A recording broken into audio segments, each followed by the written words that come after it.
Şimdi saat sensizliğin ertesi. Yıldız doğmuş, gökyüzü ay aydın.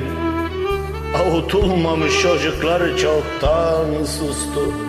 Bir ben kaldım tenhasında gecenin. Avutulmamış bir ben. Şimdi gözlerimi ağlamaya öğretin.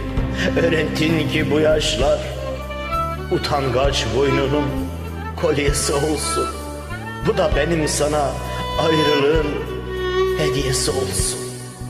Gözyaşım utangaç boynunun inciden kolyesi olsun.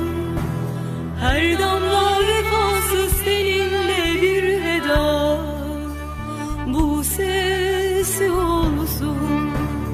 İsterim sen de ben gibi yan ömrüne hep ağla. Hep ağla, bu benden son dua, bu benden ayrılık hediyesi olsun. Soytarlık etmeden güldürebilmek seni, ekmek çalmadan doyurabilmek ve haksızlık etmeden doğan güneşe bütün aydınlıklarını içine süzebilmek gibi mülteci isteklerim oldu ara sıra, biliyorsun.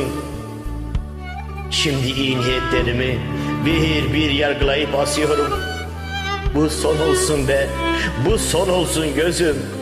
Bu da benim sana ayrılırken mazeretim olsun, mazeretim olsun.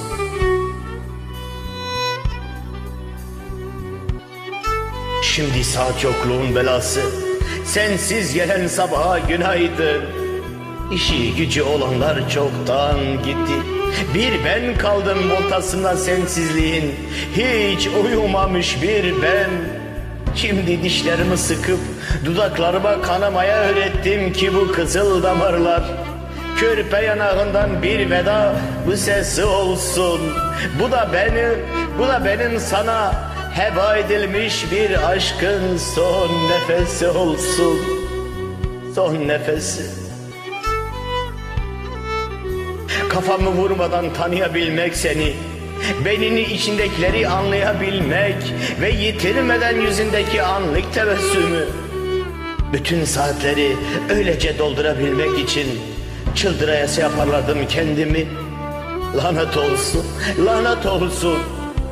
Artık sigarayı 3 pakete çıkardım. Olsun, ne olacaksa olsun. Bu da benim sana ayrılırken şikayetim olsun.